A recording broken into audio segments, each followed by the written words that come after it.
Hello everyone, welcome to IS Baba's 60 days rapid revision series for Prelims 2022. This is day 21 and we take up some of the concepts of economics. So here the inflation and linking the inflation to various other concepts. So all those we study here. Okay, so we begin with some of the definitions like the inflation. So it is the rate at which the prices of various products will increase, but at the same time it can also be defined as the fall of the currency value. Say for example, for one vegetable if I am giving 50 rupees and if that increases to 60 rupees, so the value of vegetable has increased or the value of the currency or the money has decreased. And then come to next, recession. So it is a period of temporary economic or financial decline for at least 2 consecutive quarters. So here the 2 consecutive quarters if it happens, so that is the technical recession. So that is the proper recession, okay, that we experienced in the first wave of COVID-19. Then when the recession becomes even more severe and endures for a significantly extended period of time, it is often called as depression. So a more severe recession that will lead to depression. And here the inflation and the money supply. Friends, whenever we speak of inflation, so remember about the money supply. That is, whenever there is infusion of money into the economy, so here the demand of the people will increase, and as and when the demand increases, so that leads to inflation. So whenever inflation comes, remember this one because we use this for further analysis. And then some other definitions. So we have stagnation. That means it refers to significant period of little or lack of activity or growth. So no growth or very little growth is taking place. And then deflation. So it is a general decline in the prices of goods. So the deflation can also be the increase in the value of money or the decrease in the value of goods. So either way we can define here. And then disinflation. So here it is a temporary slowdown or the pace of the price inflation and is used to describe the instances when the inflation rate has reduced marginally over a short period of time. So here it is that the inflation, so here that is slowing down. So but obvious the value of goods is growing, but they are growing at the slower pace. Okay, so this disinflation, it is not a deflation, so it is the inflation going at a slower pace. And then stagflation. So here the inflation is going on, but at the same time economy is stagnant. So economy is not growing, but the inflation is growing on. So all these, so here it is it is easy to by heart the definitions, but how to apply all these things, so that is how we have to study economics. So here we come with the fiscal deficit and inflation. Say for example, fiscal deficit means so government either borrows money or it has its own money to infuse it into the economy. So either it comes up with any development projects or it comes up with construction of any of the infrastructure and others. So all these, whenever the expenditure is incurred and if the borrowing is incurred, so that is a profound expansion of fiscal deficit. So whenever fiscal deficit increases, so if that money which the government spends, so if that is used for the revenue expenditure, say for example giving salaries to the government employees, so that increases inflation.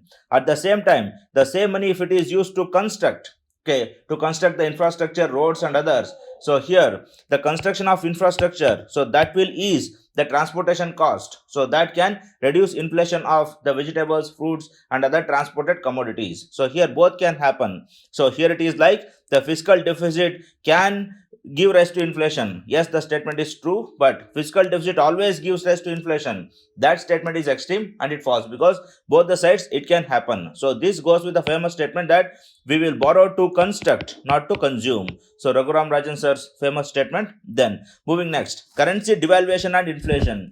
So here it is like inflation comes with depreciation of currencies. So we discussed that as and when inflation goes on, so the value of currency is decreasing or the devaluation gives rise to inflation. Say for example, we devalued currency, so suddenly it is again that inflation will trigger. Say for example, we have devalued the currency for 60 rupees per dollar to 70 rupees per dollar. So now whatever we used to purchase with the $1, so we used to pay 60 rupees earlier, now we had to pay 70 rupees. So the inflation increased. Okay, so likewise, so devaluation and inflation, so these are interrelated ones. Then impact of imports and exports on inflation. So here imports can drain out money. Say for example, I'll go for more and more imports, so that means I am giving more and more liquid cash. So by giving my hard-earned money, so my country is importing more and more. So that means, so here the demand is being pulled out, so the currency is being pulled out. So once the money goes out, so the inflation will reduce. But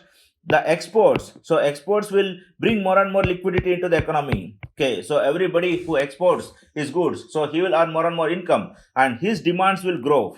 So at that point of time, exports will flush in money into the economy and that leads to increase in inflation. Okay, so here imports will decrease inflation and exports they will increase inflation. Okay, so likewise you compare and study the things. And then impact of inflation on interest rates. So here, what are the interest rates? So when we speak of interest rates in general, so what do we mean? So here it is like the interest rates of RBI, so that is the repo rate, the reverse repo rate, so that is also one kind of interest rates. Then the interest rates levied by the bank on the customers, so that is also interest rates. And then the interest rates levied by the money lenders, that is also interest rates. And also the small interest rates from the small savings schemes and others, so they are also interest rates. So overall interest rate means that is a borrower, so he is paying some amount for the lender. And then interest paid by the government bonds, so these are also interest rates. So interest paid for the debt instruments, so they are also interest rates. Okay, so here all these interest rates are interlinked to one another. So here it is all about the profit. So whichever instrument will give more interest, so people will flock towards that. So here all these interest rates are linked to one another. Say for example, so a money lender is giving money with a less interest rates, so that means the borrower is in the profitable position. So instead of going for banks, he will go to money lenders, or maybe I am going to lend money. So whenever I am lending money, so whoever gives me maximum interest rates, so there I will lend. So if bank is giving, I will lend to the bank. If money lender is giving, I will lend to the money lender. Or if the government is giving via government bonds, I will purchase a government bond. So all these are interlinked. Then come to next, impact of inflation on the interest rates. Friends, most of the interests that we pay, so these are not adjusted for inflation. Say for example, we might have taken loans from banks or from money lenders, etc. So as and when inflation increases or decreases, so our rates will not change. So but obvious, actually there will be some changes in the value of money that we have received as a loan. So as per that, the interest rates should actually change. Say for example, I have borrowed 1 lakh rupee. So if you take 3%, so that means I have to pay 3,000 of interest every month.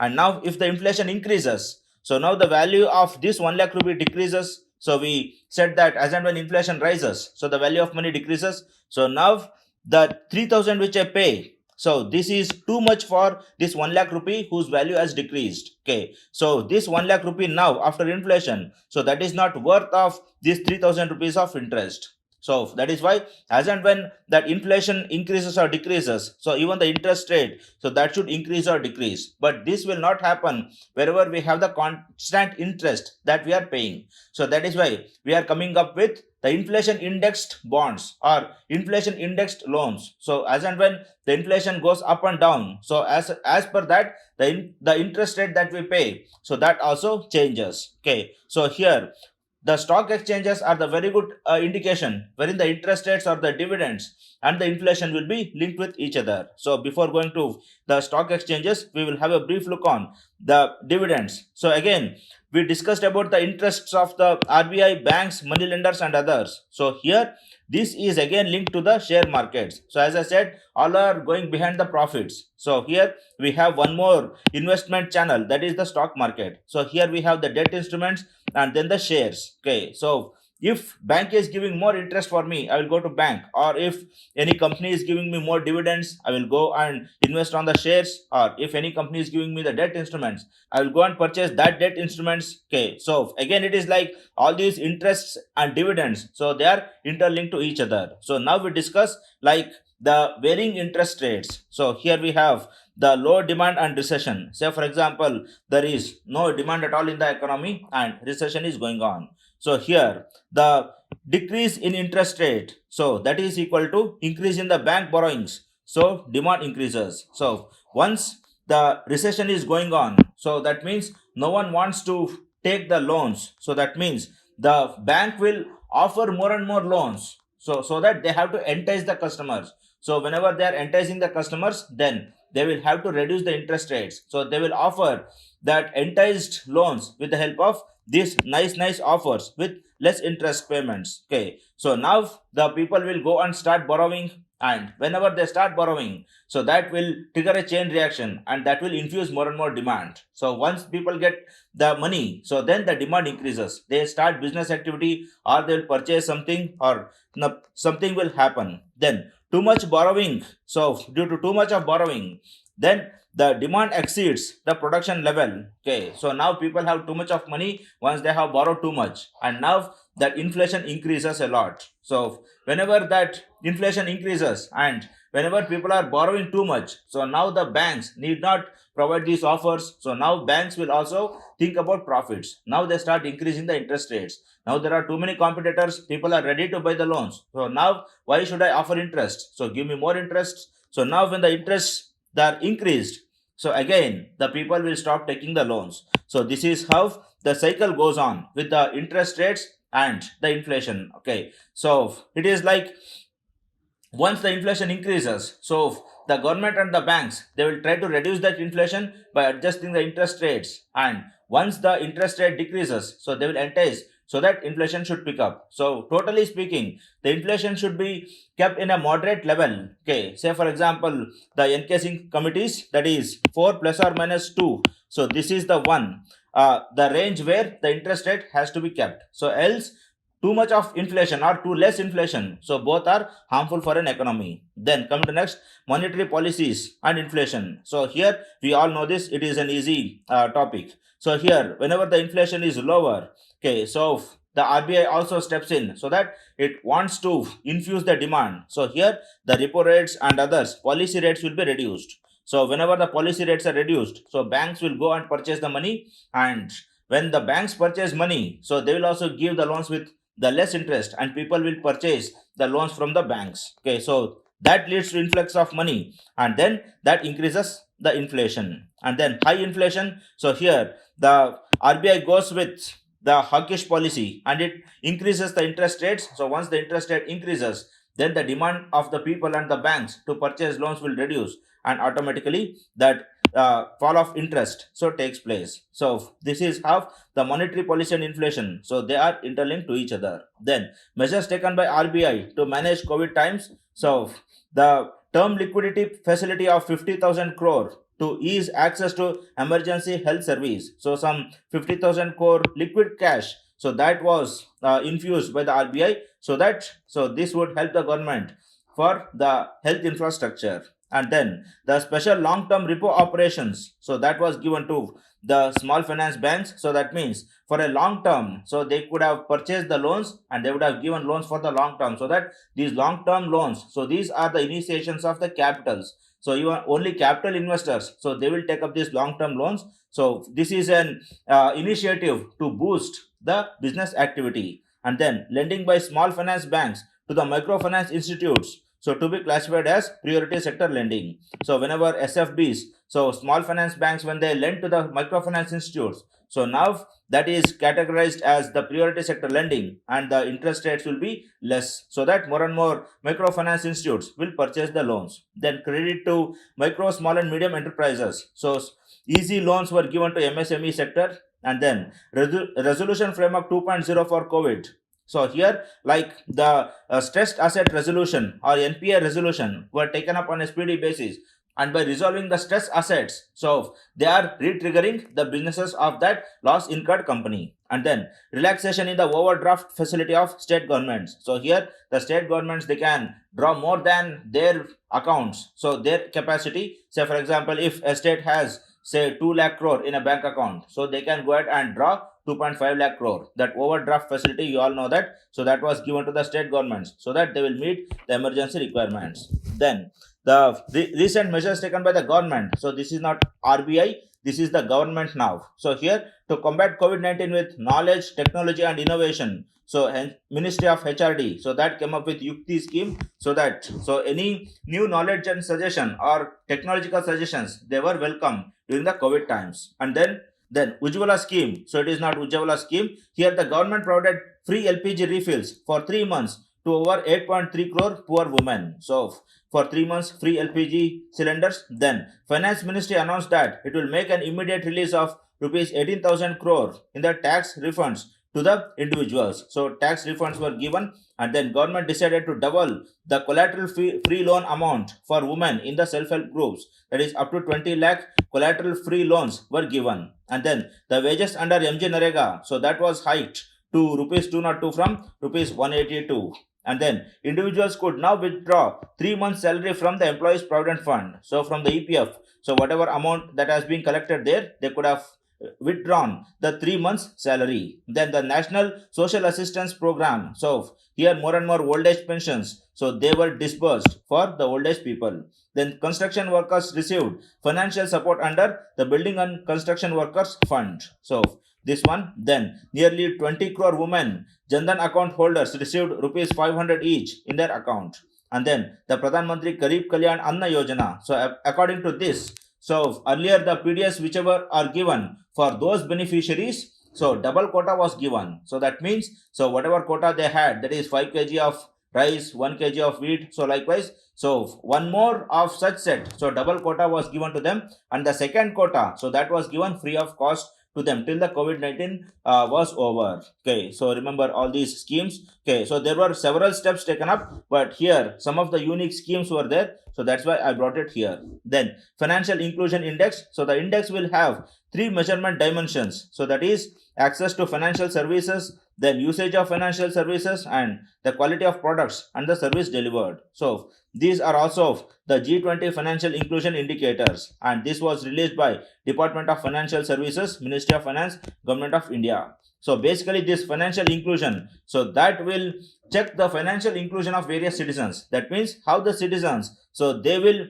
have access to various saving schemes, and they will have access to various remittance schemes, and are they availing any credits, or are they enrolling themselves to insurance, or are they getting pension products. So to what extent they are in the mainstream financial inclusion net, so that is what is being measured here. Then come to next, the RODTEP scheme, so remission of duties and taxes on the exported products. So this scheme was to replace the mercantile export from India scheme. So this MEIS scheme was replaced with this RODTEP scheme. So what was this MEIS scheme was doing? So it was doing the same thing, that is the some of the duties and taxes, so they were remitted. Okay, so here the scheme will be implemented with the end-to-end digitization. So this is one more add up for the scheme, so that whenever digitization occurs, so the remittances will be speedier, so the exporters need not wait for the reclamation of the money. Then RODTEP scheme would refund to the exporters the embedded duties and taxes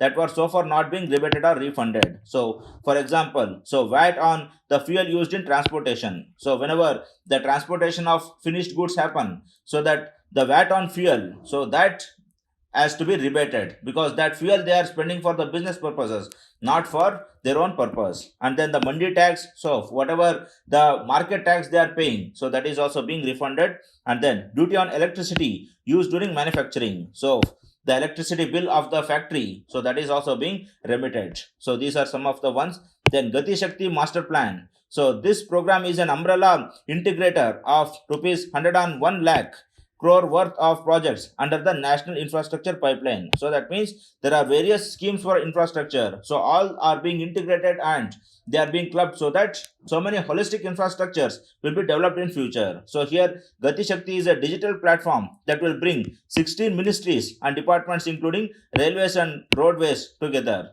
and the idea is to have a coordinated execution of infrastructure connectivity projects across the country. So here one more advantage is that, so it is like back-to-back connectivity, multimodal connectivity. So after getting into metro, so do you get the cabs at the very entrance of metro stations, or might be after getting down of the flight, so do you have metro stations at the airports? So multimodal connectivity will be enhanced with this Gati Shakti master plan. And then it is a rupees 100 lakh crore project for developing holistic infrastructure. And then the other projects which are integrated are Sagarmala, Bharatmala, Udan scheme, and inland waterways. So all water, air, land, transportation sectors are included. And then the master plan will also cover economic zones such as pharmaceutical clusters, textile clusters, defense corridors, industrial corridors, then electronic parks, fishing clusters, and agri zones. So a holistic program really. Then it will also leverage technology of ISRO imagery developed by BAISAG. So BAISAG is a research and development institute. So this and the ISRO's, so both R&D sectors, so they will be contributing to the Gati Shakti master plan. So any technological upgradation like the Internet of Things or others, so that will be added up here. Then come to next, the oil and green bonds. So the oil bonds, why were in news? Because so whenever the Manmohan Singh government, when it was giving the oil subsidies, so it has to pay so much of money for the oil companies. So how it used to earn money? So it used to pledge oil bonds. So it used to issue oil bonds. From that money, they were giving the oil subsidies. And now the Modi government deregulated oil subsidies. So no subsidies are given. And now due to inflation, there is a clamor on the government to reduce the price of the oil. But government is saying that so whatever oil bonds the Manmohan Singh government has pledged, so all bonds they have been matured.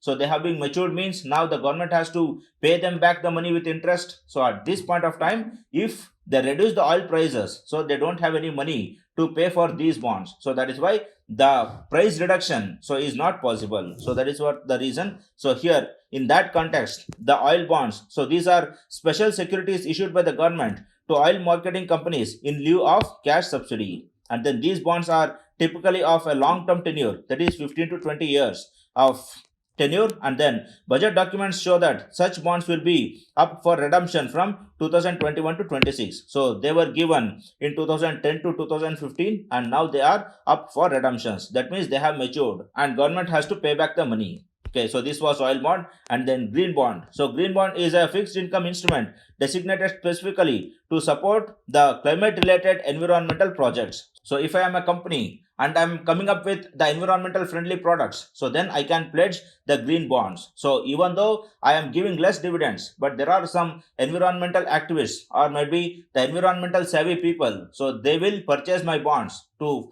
showcase that. So even though the profit is less, so they are contributing something to the better environment. So green bonds may come with the tax incentives. So even the tax might be rebated or some subsidies can be given for those who purchase the green bonds. And World Bank is the major issuer of green bonds. It has issued some 164 such bonds since 2008. So this is the major one and the largest one. So make sure that the green bonds and the World Bank, so these two you remember. So IFSCA, that is International Financial Service Centers Authority, so it launches the International Bullion Exchange. So here, what is a bullion? It is gold and silver that is officially recognized as being at least 99.5% or 99.9% pure. So that means very pure gold and silver. So the bullion, the biscuits of gold and silver, that is being recognized. And here the International Bullion Exchange shall be the gateway of bullion imports into India. So just like we have the currency exchanges, so we have the bullion exchanges. So government has also taken steps